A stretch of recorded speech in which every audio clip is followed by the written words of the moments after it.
I just made around 6% return selling puts on a single ticker, even while the market's dropping and while the overseas conflict is dominating the headlines.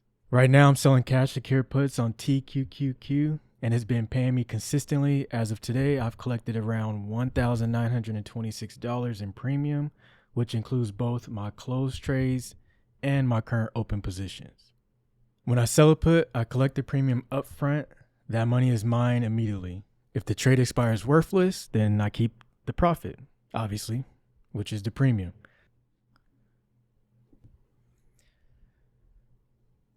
Now, if I decide to close early while it's still profitable, I have to buy it back for less. So for example, let's look at this one right here.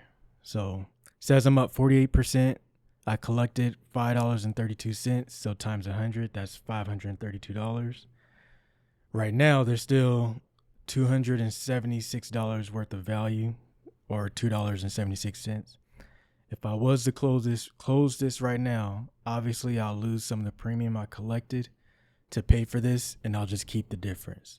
So essentially, if I collected $100 and the value of it is at 50 cents, it'll cost me $50 to close it, and I'll just keep the remaining $50.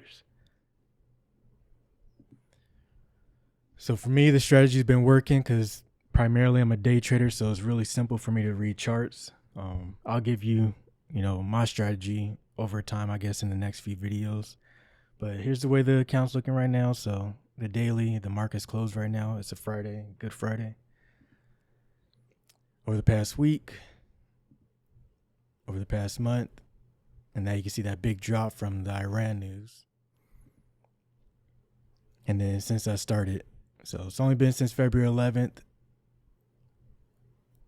So even if I go to all time, it's still the same thing. But yeah, this strategy's been working well for me despite the down market, and the account continues to perform strongly given the current conditions. So I'm pretty happy with it.